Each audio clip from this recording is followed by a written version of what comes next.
Hello students, देखिए हम लोग बात करने जा रहे हैं अभी कि अगर दो प्लेट्स हैं, दोनों प्लेटों के बीच की दूरी को विभाजित कर दें तो तुल्य परावैद्युतांक क्या होगा। यहाँ पर ज़रा देखिएगा, जैसे हम लोग बात कर रहे हैं यहाँ पर मान लीजिए इसको 3 बराबर हिस्सों में हम बांट दें, इसको 3 बराबर हिस्सों में हम इसको बांट देते हैं।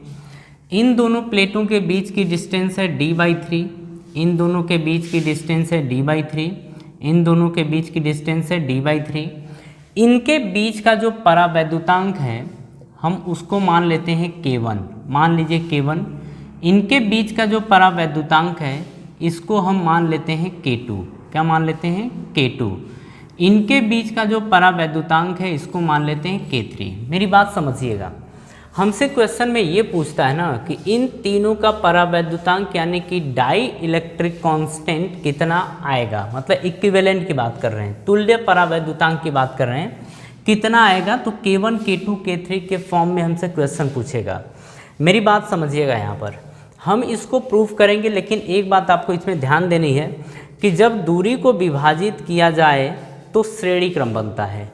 मतलब अगर दो प्लेट्स हैं, दोनों प्लेट के बीच में हम अगर दूरी को डिवाइड कर दें, विभाजित कर दें, तो बनता है श्रेणी क्रम। क्या होता है? श्रेणी क्रम, यानी कि सीरीज। इसका मतलब कि ये 3 कैपेसिटर बनते हैं।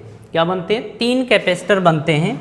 एक कैपेसिटर ये रहा, और ये कैपेसिटर एक ये रहा, एक कैपेसिटर ये रहा, इस तरीके से बनता है। बात समझ में आ रही है? अगर इसके परावैद्युतांक की बात करें तो K1 है, बीच की दूरी है d/3, इस प्लेट के बीच की दूरी है d/3, इसके बीच की भी दूरी है d/3। मेरी बात समझिएगा, जब इनको आप 3 हिस्सों में बांटेंगे तो 3 कैपेसिटर बनता है, हम आपको बता रहे हैं, ठीक है। कैसे बनता है ये देखा जाएगा, लेकिन सबसे पहले ये समझिए कि 3 हिस्सों में बढ़ता है तो 3 कैपेसिटर बनते हैं। यहाँ पर हो गया।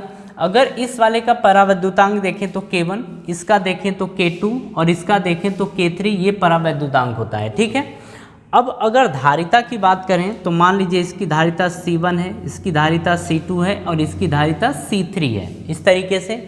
अगर क्षेत्रफल की बात की जाए तो इस प्लेट का क्षेत्रफल A है, इस प्लेट का भी क्षेत्रफल A के बराबर है, ये क्षेत्रफल है, ठीक है।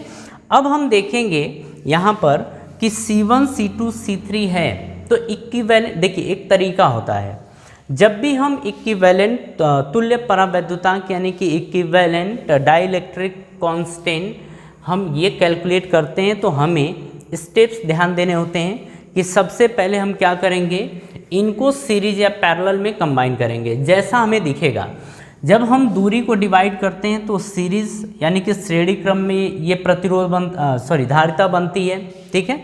ये बनेगा संधारित्र, संधारित्र जो होगा वो श्रेणी क्रम में जुड़ेगा। ये बात आपको समझ में आ गई। दूरी की बात करें तो d/3 d/3 d/3, लेकिन अगर एरिया की बात करें तो एरिया सबका बराबर रहेगा। प्लेट है ना, प्लेट को तो आप विभाजित कर रहे नहीं रहे, तो प्लेट का क्षेत्रफल सबका क्या रहेगा? बराबर रहेगा। करना क्या होता है कि हमें K1 K2 और K3 इन तीनों में रिलेशन कैलकुलेट करना, मतलब K इक्विवेलेंट निकालना होता है, ठीक है। K इक्विवेलेंट यानी कि तुल्य परावैद्युतांक निकालना होता है। तो हम लोग ना क्या करते हैं, एक काम तो हम कर चुके थे कि ऐसे बनाएंगे। दूसरा हम क्या करते हैं, तरीका ये है कि इन तीनों संधारित्रों यानी कैपेसिटर को आप सीरीज में कनेक्ट कर दीजिए।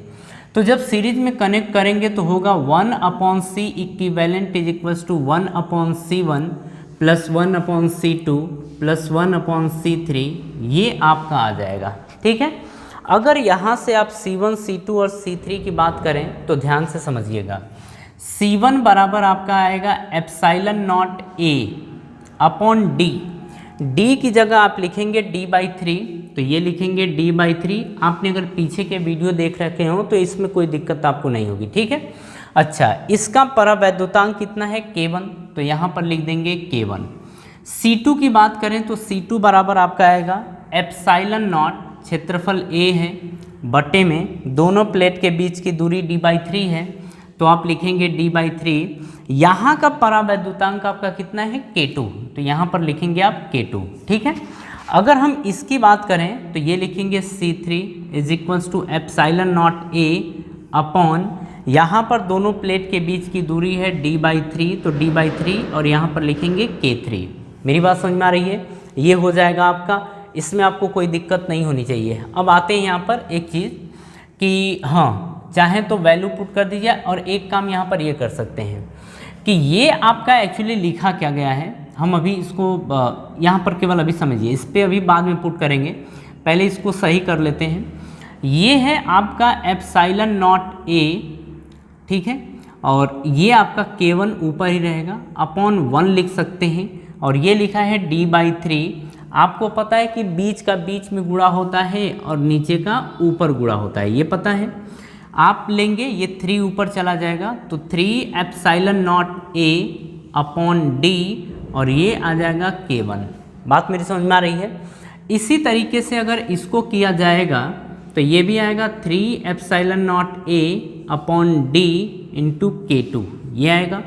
अगर हम इसकी बात करें तो ये आपका आएगा 3 टाइम एप्सिलॉन नॉट ए अपॉन d, और ये आपका आ जाएगा k3, ये आ गया। तो मेरी बात समझिए, अगर हम इनके अलग अलग धारिता की बात करें, कैपेसिटी की बात करें, तो C1 की वैल्यू आएगी 3 टाइम एप्सिलॉन नॉट ए अपॉन d इंटू k1।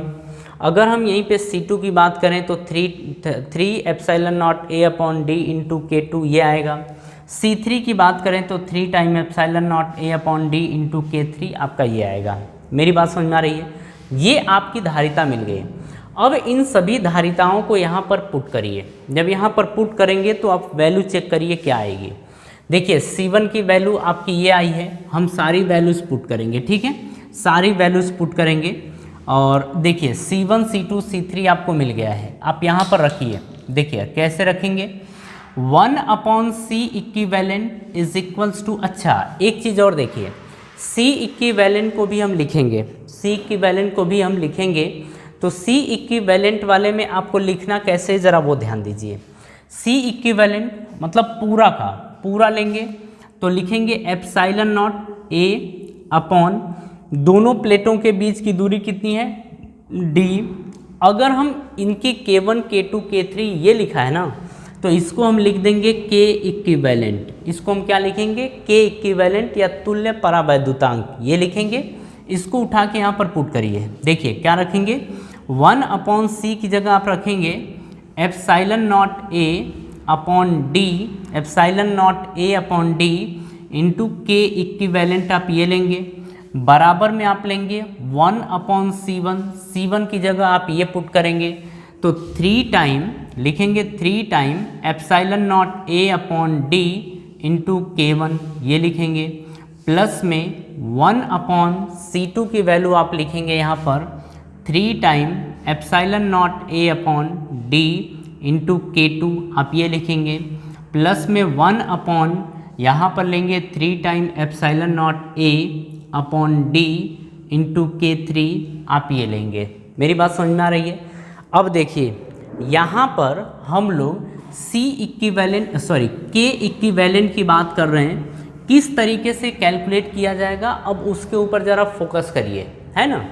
देखिए अगर नीचे की बात करिए तो आप सभी यहाँ से कॉमन क्या ले सकते हैं, देखिए 1 अपॉन एप्सिलॉन नॉट ए upon d into k equivalent, आप ये ले लीजिए। बराबर में आप यहाँ से देखिए तीनों में से कॉमन क्या ले सकते हैं, तो 1 अपॉन 3 टाइम एप्सिलॉन नॉट ए, तो 3 टाइम एप्सिलॉन नॉट ए अपॉन में d, आप ये कॉमन ले लीजिए। 3 टाइम एप्सिलॉन नॉट ए upon d, 3 time epsilon nought ए upon d, 3 time epsilon nought ए अपॉन d, इसमें से सब में से कॉमन आ जाएगा।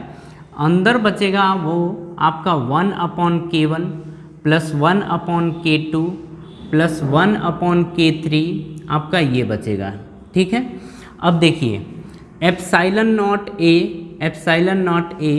d ये कैंसिल हो गया, आपका बचा यहाँ पे 1 upon k equivalent is equals to 1 upon यहाँ पर k1, अरे 3 टाइम बचा ना, तो 1 अपॉन 3 ब्रैकेट में आप लेंगे 1 upon k1 plus 1 upon k2 plus 1 upon k3, आप ये ले लेंगे। मेरी बात समझ में आ रही है?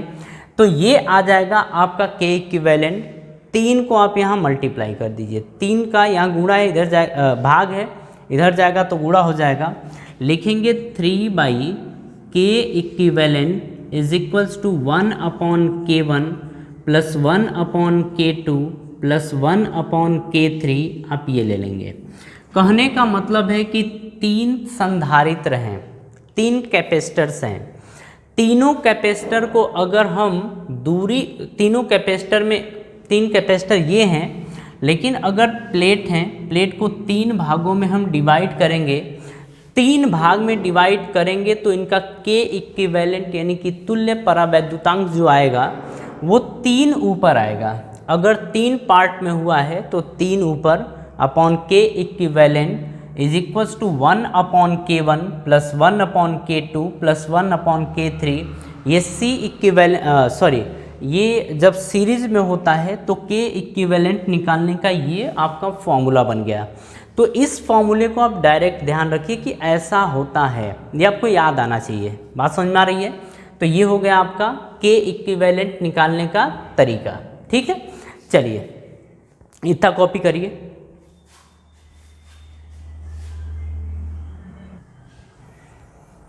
हाँ जी, एक चीज़ और यहाँ पर देख लीजिए। मान लीजिए अगर इसको n पार्ट में डिवाइड कर देते, अगर इसको दूरी को अगर n पार्ट में डिवाइड कर देते तो आपका के इक्विवेलेंट कैसे कैलकुलेट होता वो देख लेते हैं। ठीक है, हम कहें कि यदि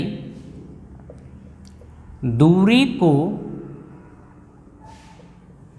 n भागों में, दूरी को n भागों में विभाजित, n भागों में विभाजित कर दें तो तुल्य परावैद्युतांक, तो तुल्य परावैद्युतांक। अब तुल्य परावैद्युतांक क्या होगा, अब हम इसकी बात करेंगे, है ना। देखिए अगर तुल्य परावैद्युतांक की बात कर रहा है तो कितने पार्ट में डिवाइड कर रहे हैं, n पार्ट में, तो n/k equivalent is equals to 1/k1 plus 1/k2 plus 1/k3 plus ऐसे करते करते 1/kn, ये आपका बन जाएगा फॉर्मूला। ठीक है, मतलब अगर दूरी को n भागों में डिवाइड कर दें तो जो तुल्य परावैद्युतांक आएगा वो n/k equivalent is equals to 1/k1 plus 1/k2 plus 1/k3, ऐसे करते करते हम आगे बढ़ेंगे। बात समझ में आ रही है? ठीक है, तो चलिए हमारी सभा आज की यहीं पे समाप्त होती है। हम आपसे नेक्स्ट वीडियो में नेक्स्ट टॉपिक के ऊपर डिस्कशन करेंगे और वहाँ पर होगा कि जब हम इन प्लेटों के क्षेत्रफल को विभाजित करेंगे तो तुल्य परावैद्युतांक कैसे कैलकुलेट किया जाएगा, इसके ऊपर डिस्कस करेंगे। ठीक है, तो चलिए आप सभी लोगों को धन्यवाद।